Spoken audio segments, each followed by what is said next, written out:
আমরা হচ্ছে সামগ্রিকভাবে এই বিভাগের যে ব্যাকগ্রাউন্ড, বর্তমান কার্যক্রম, চ্যালেঞ্জসমূহ, ভবিষ্যৎ পরিকল্পনা, সেই বিষয়গুলা এখানে আমরা আলোচনা হয়েছে।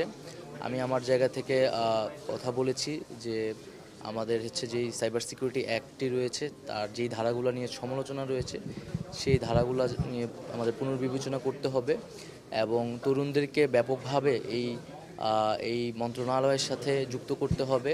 সেই জায়গায় একটি দেশে এবং দেশের বাইরে যারা আইটিতে দক্ষ এবং আগ্রহী নতুন ধরনের কাজ করতে, তাদেরকে নিয়ে একটা স্পেশাল টিম গঠনের কথা আমরা ভাবছি।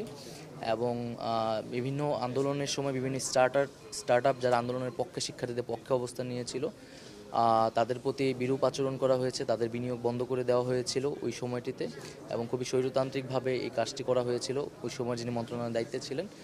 আমরা এই বিষয়টি নিন্দা জানিয়েছি এবং দ্রুত সময়ের মধ্যেই তাদের সাথে যোগাযোগ করা হয় এবং তাদের সাথে পুনরায় সরকারের যে একত্রে কাজ করার যে প্রক্রিয়া ছিল সেটি চালু করা হবে। এবং সার্বিকভাবে কাঠামোগত সংস্কারের কথা আমরা বলছি, সব মন্ত্রণালয়েই যাতে এটা করা হয় এবং দুর্নীতির বিরুদ্ধে আমাদের যে অবস্থান, সেক্ষেত্রেও আমরা এখানে কথা বলেছি। এবং শুধু আইটি সেক্টরই নয়, আমরা ভাবছি সরকারের জায়গা থেকে যে বিদেশে যেসব বাংলাদেশি তরুণরা পড়াশোনা করছে, দক্ষতা অর্জন করেছে, তাদেরকে দেশে ফিরিয়ে এনে দেশ গঠনের প্রক্রিয়ায় যুক্ত করা। এই বিষয়গুলো নিয়ে আসলে সামগ্রিকভাবে আলোচনা হয়েছে আর কি আজকে। প্রকল্পগুলোর তৈরির একটা পিছিয়ে বড় ইনসেন্টিভ থাকে আসলে দুর্নীতি। তো এই জায়গাগুলো অবশ্যই রোধ করতে হবে এবং যতটুকু আমাদের প্রয়োজন, যতটুকু আমাদের ক্যাপাসিটি, তার ভিতরেই কাজ করতে হবে এবং প্রশিক্ষণের জায়গাটা আসলে সবার আগে। এবং যারা ফ্রিল্যান্সাররাও বাংলাদেশে একটা গুরুত্বপূর্ণ জায়গা করেছে তাদের কাজের মাধ্যমে। আইটি সেক্টরে তরুণরা কিন্তু নিজ উদ্যোগে অনেক ধরনের স্টার্ট আপ তৈরি করছে, তাদেরকে যুক্ত করতে হবে এবং তাদেরকে আরও ভালোভাবে প্রশিক্ষিত করতে হবে। এবং একটা দক্ষ জনশক্তি কিন্তু আমাদের আইটি সেক্টরে খুবই গুরুত্বপূর্ণ এবং এই জনশক্তির উপরেই কিন্তু নির্ভর করবে ভবিষ্যৎ বাংলাদেশ।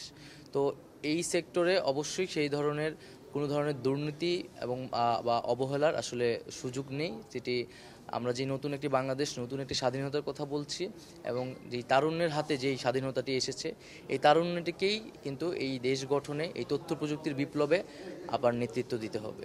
আজকে হয়তো একটা প্রাথমিক আমরা তদন্ত রিপোর্ট, যেহেতু 24 ঘন্টার সময় দিয়েছি, এটার উপর নির্ভর করে হয়তো পুনরায় তো যদি তদন্ত করা লাগে বিস্তারিতভাবে সেটি করা হবে। এবং অবশ্যই এই প্রক্রিয়ায় সরকারের লোক, মন্ত্রী বা অন্য কোনো সংস্থার লোক যদি যুক্ত হয় তাদের বিরুদ্ধে অবশ্যই বিচার করা হবে, কারণ এটি মানুষের একটি মানবাধিকারের বিষয়, তথ্যর প্রবাহর অবাধ নিশ্চিত থাকা এবং ইন্টারনেট ব্যবহার করা।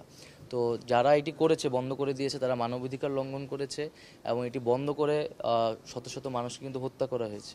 তো অবশ্যই এই প্রক্রিয়ার সাথে যারা জড়িত তাদেরকে বিচারের আওতায় আনা হবে।